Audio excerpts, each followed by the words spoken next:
شخصیتی که در یک اشتر، یعنی شتر چیزی است که سواره است، سوار میشه راه میروی. در یک اشتر یعنی توشه و آبهای نوشیدنیش در یک صحرا و چول رفته است که حد کنار نداره، یعنی آبادی اون چول دیار نیست که به نزدیکی در آبادی میرسه. این شخصیت در همون صحرا میگه رفته است، در سایه یک درخت پایان میشود که کمتر دم گیره. ناگاه میگه سرش هم همونجا خوابش میبره. این شخصیت خوابش میبره. وقتی از خواب بیدار میشوه میبینه که در نزدش نه شترش هست، نه خوراکه ها، نه آبهای یعنی خوردن و نوشیدنیش. این شخصیت هر جانب میدوه، جستجو میکنه، میگه اشترش قطعی شراب ها یعنی آبهای نوشیدنی و خوراکه هاش نمیابه. این شخصیت در جاش مینشینه، یک مدت گریه میکنه، چقدر غمگین میشوه و برای خودش عنیق میکنه که حتما اکون مردنم عنیق شد که گرسنگی و تشنگی در صحرای یعنی بی سر و پا هلاک میشه، میمرم، از بین میروم. سرش خم میگه چقدر غمگینه این شخصیت. همین لحظه ناگاه میگه سرش میبرداره، میبینه که اشترش همراهی یعنی خوراکه ها و آبهاش در نظر ایستاده است. این شخصیت میگه بچنان خرسند میشده است، بچنان خرسند میشده است که از سراسیمگی از خرسندی زیاده میخواسته است که پروردگار را شکر گویه کو. یعنی چی رنگ انسان وقتی خرسند شود شکرگزار میشود، از حد زیاد وقتی خرسند میشه رو به بالا میآورده است، میگه ای پروردگار تو بنده من هستی و من رب تو هستم، من خدای تو هستم. یعنی چپانه میگفته، برعکس میگفته، با جای بگه که من بنده تو هستم، تو یعنی صاحبی من هستی، پروردگار می.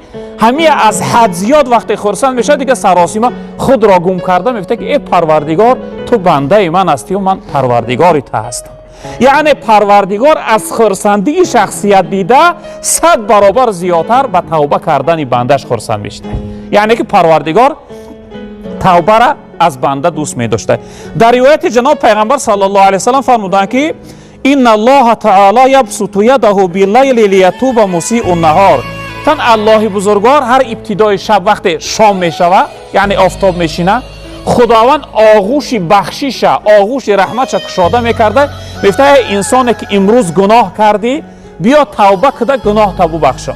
میگفته گناه تو را بی قدرت مینه، بی حرمتت مینه، بی برکتت مینه، بی عزتت مینه، تمام خوبی های زندگی را از حیات دور مینه. توبه کده تا اینکه دوباره خوبی ها ما برات ببخشم. دوباره رب العالمین و یبسط یده بالنهار لیتوب مسیء اللیل حتی تطلع الشمس من مغربها.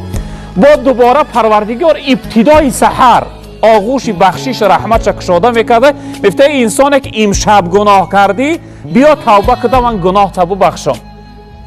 چون که گناه تو را خارت میکنه، بدبخت، به حرمت، به عزت میکنه.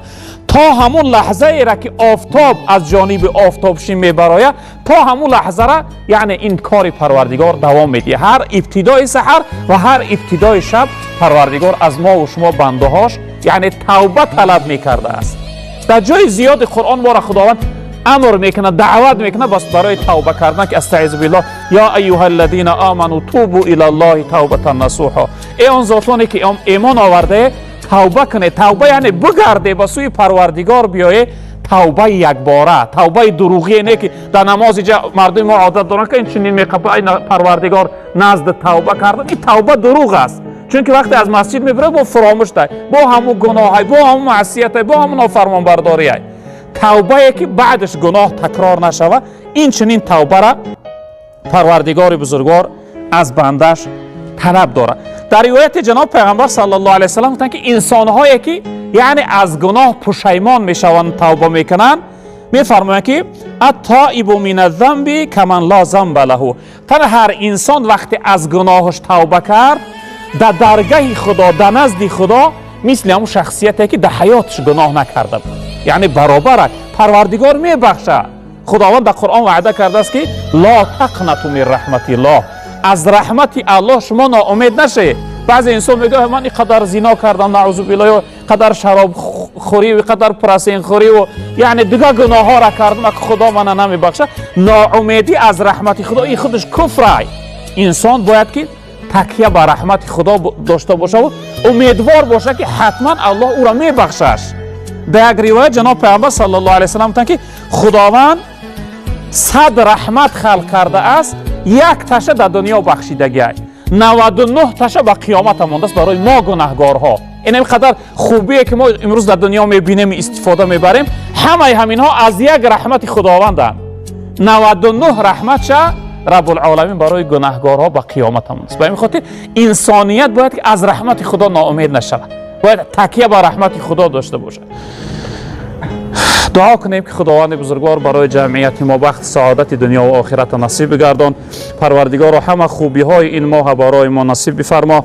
پروردگار از قهر غضب و عذاب ما را در حفظ امان و نگه بدار. دعا کنیم اینچنین که پروردگار وطن عزیز ما را از همه بدی ها و فتنه ها و ناآرامی ها در حفظ امان و نگه بدار. پروردگار وطن عزیز ما را همیشه آباد و تنج آرام و امان نگه بدار. پروردگار دشمنهای وطن ما را، دشمنهایی که نقشه های بد دارند و فتنه می اندازند، پروردگار اونها را دور و نیست و نابود بگردان. پروردگار وطن عزیز ما را پرفیض برکت بگردان. پروردگار هرگز ناآرامی را در وطن ما نیار. پروردگار این جمعیت ما را و تمام برادرهای مسلمان ما را، خصوصا مسافرها و مهاجرها را در حفظ امان و نگه بدار. در کسب کارهاش و برکتها عطا بفرما. پروردگار این جمعیت در دلها هر امید و آرزو و مراد و مقصد داشته باشند و مراد و مقصد برسان. یک مادر دعا پرسیدم، پروردگار این مادر همراهی فرزنداش بخت سعادت دنیا و آخرت نصیب بگردان و پروردگار جملگی من خاتمه به خیر بگردان. و صلی الله تعالی علی خیر خلقه مولانا محمد و آله و اصحابه اجمعین. یا ارحم الراحمین.